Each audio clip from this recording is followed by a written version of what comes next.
Let's talk about behavioral profiling.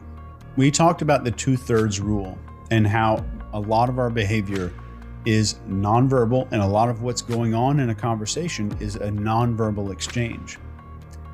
There's a thing called the wait till the end problem that I address when I teach sales teams, but it applies everywhere in parenting or in legal context or any persuasion scenario like therapy, that we wait until the ending to figure out that there's an issue. The salesman waits till he asks for a sale to figure out the person doesn't want it.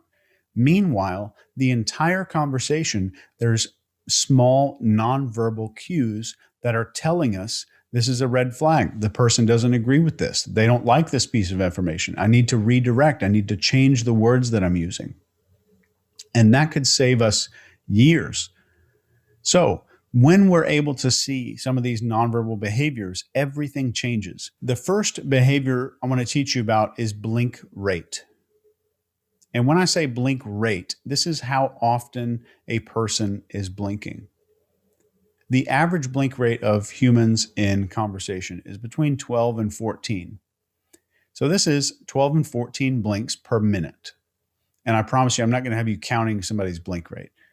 But imagine if you were really stressed out, like taking a really stressful exam in college or having to go up on stage and speak to a group of people. The higher our level of stress, the more often our eyes will blink. The lower our level of stress, and when we increase our level of focus in something that's interesting, the less often we blink. So I'm hoping right now you're not blinking very often, which means that you find this stuff very interesting. So in a conversation, what you need to do is establish a person's blink rate. And keep in mind that when we talk about behavior profiling, we see a lot of articles on LinkedIn. This crossed arms mean this, and someone crossing their legs mean that. It doesn't matter. None of that stuff is very accurate because it's taken out of context. However, what you're doing in behavior profiling is looking for changes. And I want you to write that down. I'm in the business of change detection. I'm looking for changes in the environment, changes in this person's normal way of being. So at the beginning of a conversation, I want you to try this out this week, and I want you to prove it to yourself. The beginning of a conversation, I want you to look at someone's blink rate and you don't have to count anything if you don't want to. Just determine, does it look pretty average? Does it look fast, or does it look slow? So you just get kind of this little baseline right at the beginning. As the conversation progresses, I want you to watch for speeding up and slowing down signs. The more interesting I am as a public speaker when I'm speaking on stage somewhere, I'm looking at people all around the room, especially in the front row, if I'm not wearing glasses, especially in the front row, I'm looking at their blink rate. If they have a pretty average blink rate, my job, my desire is to lower that down. I want to increase the level of focus. So as their focus and their interest level goes up, their blink rate's going to go down. They're going to be blinking less often. So in a high scenario, somebody could be blinking around 75 to 80 a minute during high stress. During a whole lot of focus and interest, that person's blink rate might be down to a 3 or 4. That's a big difference. And that's something you could see across a restaurant. So if you're sitting in an airport while you're watching this, maybe, you can look across the room and look at two people talking to each other. You can tell instantaneously which one is more focused, which one is stressed out.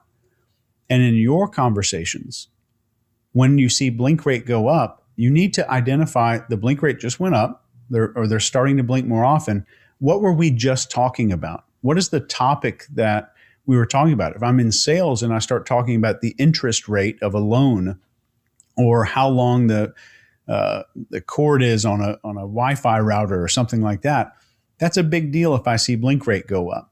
I know that person has more questions, they don't like it, they disagree, and I can deal with it right there in the moment. If I'm on stage doing public speaking and I go into this story about, let's say I'm talking about Amy living in these ancient societies 1,000,000 years ago, and I see blink rate start going up, I'm seeing stress. I'm seeing people that don't really enjoy what I'm talking about. I know instantly I'm going to change the topic.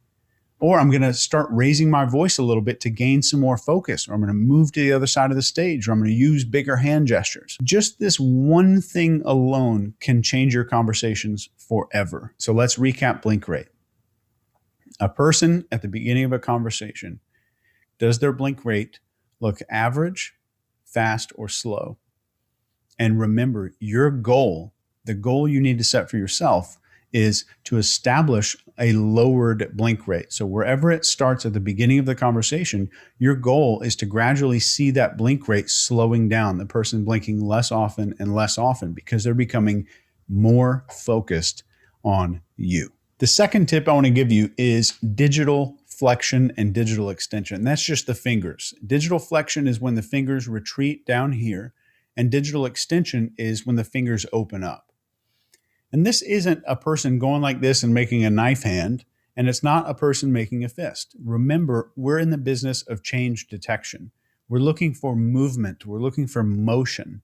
So if my hand is on the desk, just very relaxed, and you're selling me, let's say you're selling me a car, my hand is completely relaxed, and over time, you start to mention the only model we have is a red one. And I say, oh, okay. And you see my fingers start pulling in towards my palm. That's digital flexion. And that's a stress behavior.